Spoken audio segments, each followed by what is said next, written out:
Assalamualaikum warahmatullahi wabarakatuh. Semangat pagi rekan-rekan mahasiswa. Bagaimana kabarnya? Semoga kalian semua selalu sehat ya. Oke, kita lanjut lagi ke materi pertemuan keempat, akuntansi sektor publik mengenai sistem pencatatan akuntansi keuangan daerah. Jadi, akuntansi ini sebagai alat perencanaan dan pengendalian. Di dalam perencanaan dan pengendalian ada beberapa tahapannya. Yang pertama, perencanaan atas tujuan dasar. Yang kedua, perencanaan operasional. Yang ketiga, penganggaran. Yang keempat, pengendalian dan pengukuran. Yang kelima, pelaporan, analisis, dan umpan balik. Nah, ini ya, jadi alurnya dimulai dari perencanaan tujuan dasar, kemudian lalu dilakukan perencanaan operasional, selanjutnya dibuat anggaran, kemudian nanti diukur dan di pengendalian, lalu di pelaporan, analisis, dan umpan balik. Ini nanti berisi revisi perencanaan operasional, revisi anggaran, dan ada tindakan yang harus dievaluasi, kemudian baru dilakukan revisi tujuan dasarnya kembali. Selanjutnya, akuntansi keuangan daerah sebagai sistem informasi memproses data menjadi informasi dengan proses identifikasi, pengukuran, pencatatan, dan pelaporan transaksi ekonomi keuangan dari entitas pemerintah daerah, kabupaten, kota, dan provinsi. Akuntansi keuangan pemerintah daerah sebagai bagian dari akuntansi sektor publik yang mencatat dan melaporkan semua transaksi yang berhubungan dengan keuangan daerah. Keuangan daerah adalah semua hak dan kewajiban daerah dalam rangka penyelenggaraan pemerintahan daerah yang dapat dinilai dengan uang, termasuk di dalamnya semua bentuk kekayaan yang berhubungan dengan hak dan kewajiban daerah tersebut. Selanjutnya, pengguna laporan keuangan daerah. Yang pertama, pihak internal. Yang kedua, pihak eksternal entitas pemerintah daerah, yaitu Dewan Perwakilan Rakyat Daerah, Badan Pengawas Keuangan, investor, kreditur, donatur, analis ekonomi, rakyat, dan pemerintah pusat, yang semuanya berada dalam lingkungan akuntansi keuangan daerah.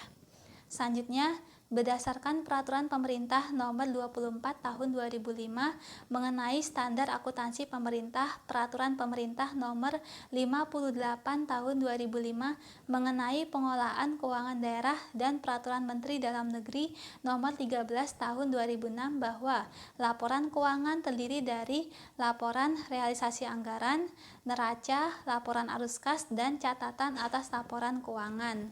Selanjutnya, sistem pencatatan akuntansi terdiri dari yang pertama sistem tata buku tunggal, yang kedua sistem tata buku berpasangan, yang ketiga sistem tata buku berpasangan ditambah pencatatan lainnya. Selanjutnya, sistem tata buku tunggal atau single entry bookkeeping, bahwa pencatatan transaksi ekonomi dilakukan dengan mencatatnya satu kali. Transaksi yang berakibat bertambahnya kas dicatat pada sisi penerimaan, dan transaksi yang berakibat berkurangnya kas dicatat pada sisi pengeluaran. Keunggulan pencatatan sistem tata buku tunggal adalah sederhana dan mudah dipahami. Kelemahan pencatatan sistem tata buku tunggal adalah dalam menemukan kesalahan pembukuan yang terjadi sulit dikendalikan. Selanjutnya, sistem tata buku berpasangan atau double entry bookkeeping. Sistem tata buku berpasangan ini bahwa pencatatan transaksi ekonomi dicatat dua kali. Pencatatan dengan sistem ini disebut dengan istilah jurnal. Pada sisi debit berada di sebelah kiri, sedangkan sisi kredit berada di sebelah kanan. Setiap pencatatan harus menjaga keseimbangan persamaan dasar akuntansi. Persamaan dasar akuntansi sebagai alat bantu untuk memahami sistem pencatatan ini. Persamaan dasar akuntansi keuangan daerah yaitu aset ditambah belanja sama dengan utang ditambah ekuitas dana ditambah pendapatan, ya. Kemudian selanjutnya persamaan dasar akuntansi terdiri dari beberapa akun, yaitu yang pertama aset adalah sumber ekonomis yang dikuasai oleh pemerintah dan diharapkan memberikan manfaat di masa mendatang. Yang kedua, kewajiban adalah utang yang timbul dari peristiwa masa lalu yang penyelesaiannya mengakibatkan aliran keluar sumber daya ekonomi pemerintah di masa mendatang. Yang ketiga, ekuitas dana adalah kekayaan bersih pemerintah sebagai selisih antara aset dan kewajiban pemerintah. Yang keempat, pendapatan adalah semua penerimaan daerah dalam periode tahun anggaran bersangkutan yang menjadi hak pemerintah dan menambah ekuitas dana lancar. Yang kelima, belanja adalah semua pengeluaran pemerintah daerah pada periode anggaran yang mengurangi ekuitas dana lancar. Selanjutnya, yang keenam, pembiayaan adalah semua penerimaan yang dibayar kembali dan pengeluaran yang diterima kembali pada tahun anggaran yang bersangkutan dan pada tahun anggaran berikutnya. Selanjutnya, saldo normal rekening akuntansi keuangan daerah. Berdasarkan gambar yang ada di sini, aset ditambah belanja ditambah pengeluaran tambah pembiayaan sama dengan kewajiban ditambah ekuitas dana ditambah pendapatan ditambah penerimaan pembiayaan. Penjelasan debit kreditnya dapat dirinci sebagai berikut. Yang pertama, saldo normal rekening kelompok aset bertambah di sisi debit dan berkurang di sisi kredit. Yang kedua, saldo normal rekening kelompok belanja bertambah di sisi debit dan berkurang di sisi kredit. Yang ketiga, saldo normal rekening kelompok pengeluaran pembiayaan bertambah di sisi debit dan berkurang di sisi kredit. Yang keempat, saldo normal rekening kelompok kewajiban bertambah di sisi kredit dan berkurang di sisi debit. Yang kelima, saldo normal rekening kelompok ekuitas dana bertambah di sisi kredit dan berkurang di sisi debit. Yang keenam, saldo normal rekening kelompok pendapatan bertambah di sisi kredit dan berkurang di sisi debit. Yang ketujuh, saldo normal rekening akun penerimaan pembiayaan bertambah di sisi kredit dan berkurang di sisi debit, sedangkan saldo normal rekening akun pengeluaran pembiayaan bertambah di sisi debit dan berkurang di sisi kredit. Selanjutnya, sistem tata buku berpasangan ditambah catatan yang lain atau triple entry bookkeeping, bahwa pelaksanaan pencatatan dengan menggunakan sistem pencatatan berpasangan ditambah dengan pencatatan pada buku anggaran. Saat sistem pencatatan berpasangan dijalankan, maka pejabat penata usahaan keuangan satuan kerja perangkat daerah dan bagian keuangan atau satuan kerja perangkat daerah juga mencatat transaksi tersebut pada buku anggaran, sehingga pencatatan tersebut berdampak pada sisa anggaran.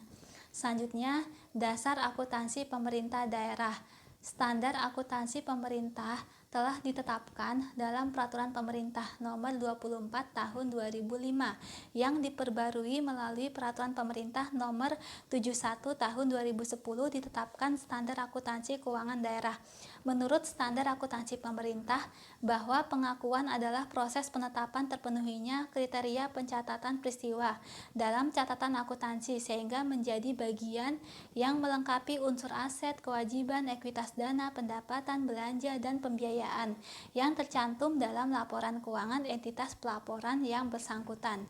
Selanjutnya, berdasarkan keputusan Kementerian Dalam Negeri Nomor 29 Tahun 2002 tentang kebijakan akuntansi, bahwa basis akuntansi pemerintah daerah terdiri dari yang pertama, basis kas adalah transaksi penerimaan atau pengeluaran kas dicatat pada saat uang diterima atau dibayar.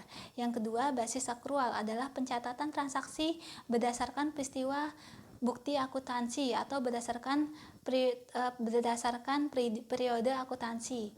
Yang ketiga, basis kas dan akrual modifikasian atau modified accrual and cash basis adalah mencatat transaksi dengan menggunakan basis kas untuk transaksi tertentu dan menggunakan basis akrual untuk sebagian besar transaksi. Selanjutnya, siklus akuntansi pemerintah daerah terdiri dari yang pertama, identifikasi, yang kedua, penjurnalan, yang ketiga, pemindah bukuan ke buku besar, yang keempat, penyusunan neraca saldo, yang kelima, penyusunan jurnal penyesuaian, yang keenam, laporan keuangan, yang ketujuh, jurnal penutup, yang kedelapan, neraca saldo setelah penutupan. Nah, ini ya siklus akuntansi pemerintah daerah. Jadi dimulai dari bukti transaksi keuangan pemerintah daerah yang bersumber dari SP2D, SPJ, bukti memorial. Jadi ada bukti penerimaan kas, bukti pengeluaran kas, lalu Dilakukan pencatatan ke dalam jurnal dan dibuatlah ke buku besar. Ada buku besar umum dan buku besar pembantu. Kemudian nanti dibuatlah kertas kerja untuk menyusun laporan keuangan. Laporan keuangan ini disusun berdasarkan anggaran pendapatan belanja daerah dan realisasi anggaran pendapatan belanja daerah, yaitu laporan keuangannya terdiri dari laporan realisasi anggaran, kemudian laporan arus kas, kemudian neraca daerah, dan catatan atas laporan keuangan yang berisi kebijakan akuntansi pemerintah daerah. Selanjutnya, laporan keuangan pemerintah daerah terdiri dari laporan realisasi anggaran, yaitu menyajikan istisar sumber alokasi dan penggunaan sumber daya ekonomi yang dikelola oleh pemerintah daerah, yang menginterpretasikan perbandingan antara anggaran dan realisasinya dalam satu periode pelaporan. Pelaporan mencerminkan kegiatan keuangan pemerintah daerah yang menunjukkan ketaatan terhadap pelaksanaan anggaran pendapatan dan belanja daerah. Dengan demikian, laporan realisasi anggaran menyajikan pendapatan pemerintah daerah selama satu periode, belanja, surplus atau defisit, pembiayaan, dan sisa lebih atau kurang pembiayaan anggaran. Yang kedua, neraca. Neraca adalah laporan keuangan yang menyajikan posisi keuangan entitas ekonomi pada tanggal tertentu. Laporan ini dibuat untuk menyajikan informasi keuangan yang dapat dipercaya mengenai aset, kewajiban, dan ekuitas dana. Yang ketiga, laporan arus kas menyajikan informasi tentang sumber, penggunaan, perubahan kas, dan setara kas selama satu periode akuntansi serta saldo kas dan setara kas pada tanggal pelaporan. Arus masuk dan keluar kas diklasifikasikan berdasarkan aktivitas operasional, aktivitas investasi, aktivitas pembiayaan, dan non-anggaran. Yang keempat, catatan atas laporan keuangan disajikan secara sistematis sesuai dengan standar akuntansi pemerintahan, bahwa setiap pos dalam laporan realisasi anggaran, neraca, dan laporan arus kas harus memiliki referensi silang dengan informasi yang berhubungan dalam catatan atas laporan keuangan dan mencakup informasi tentang kebijakan akuntansi yang digunakan oleh entitas pelaporan dan informasi lain yang diharuskan dan dianjurkan akuntansi keuangan pemerintah daerah untuk diungkapkan di dalam standar akuntansi pemerintahan serta pengungkapan yang dibutuhkan untuk menghasilkan penyajian laporan keuangan secara wajar. Oke, selanjutnya agar kalian lebih memahami sistem pencatatan akuntansi keuangan daerah, kalian dapat mengerjakan tugas ini. Apabila ada pertanyaan yang ingin disampaikan, bisa ditanyakan di forum diskusi. Sekian presentasi di pertemuan keempat ini mengenai sistem pencatatan akuntansi keuangan daerah. Semoga ini dapat bermanfaat. Terima kasih banyak atas perhatiannya. Wassalamualaikum warahmatullahi wabarakatuh.